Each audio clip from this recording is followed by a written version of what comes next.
Hello guys, আজকে হচ্ছে আমি খুবই একটা জিনিস বানাইছি, কিন্তু দেখো আমার এই জিনিসটি বানাইছি, কিন্তু এটা কী বানাইছি আমি নিজেও জানি না। এটা হচ্ছে যেটাই হোক না কেন আমি নিজেও জানি না এটা কী জিনিস, বাট এটা আমার কাছে সুন্দর লাগছে সেজন্য বানাইছি। তো এটা আমি নিজের আইডিয়া বানাইছি, তোমরা কেউ বলবে না কোনো ভিডিও দেখে বানাইছি, বাট এটা আমি নিজের আইডিয়া বানাইছি।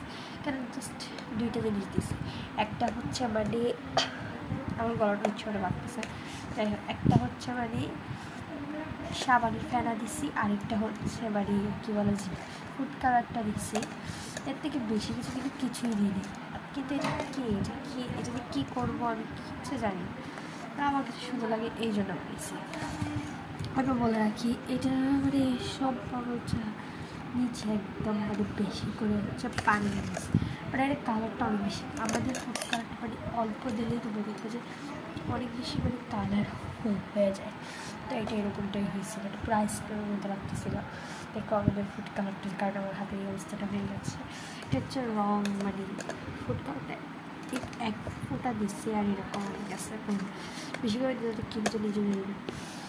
তোমরা এটা বানাতে পারো, বাট এটা কী হবে, এটা একটু মনে হয় ফ্রিজে রাখলে স্লাইম হতো না।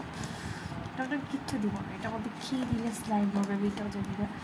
তবে এটার মধ্যে মনে হয় অ্যাক্টিভিটার দিলে স্লাইমটা হতো, আর গুঁড়ো দিলে। আমার কাছে এখন গুঁড়ো নেই। তারপর আমি যখন গুঁড়ো আনবো এটাতে দিয়ে দেবো। তারপরে হচ্ছে অ্যাক্টিভিটার কীভাবে বানাই এটা আমি জানি না, আমার হাতে বানিয়েছি যেহেতু পারফেক্ট হয়নি, আর যার কারণে অনেক স্লাইম দিলে ওগুলো আর পানি পানি হয়ে যায়। অ্যাক্টিভিটি কীভাবে বানাই আমি সেটা জানি না, সেজন্য এটা আমি স্লাইমটা বানাতে পারি, বিকজ এটা নিয়ে কষ্ট করে কোনো লাভ নেই। আমি হচ্ছে এই জীবনে কোনো দিন স্লাইমটা বানাতে পারবো। তারপর এটা কীরকম আঠা লাঠা হয়েছে। হ্যাঁ, যেটা বলছিলাম, এটা আমি কোন সাবান দিয়ে বানিয়েছি এটা তো অনেক বন্ধু, আমার ফেভারিট একটা সাবান। তোমাদের ফেভারিট সাবান কোনটা কমেন্টে বলতে পারে। আমি এটা লাক্স সাবান দিয়ে বানিয়েছি। লাক্স সাবানের সাদা সাদা ফেনার মধ্যে আমি অল্প একটু রেড ফুড কালার বেশি করছি। তো আমার ভিডিওটা অনেক ছোট ছিল, অনেকটা ছোট্টখাটো ভিডিও।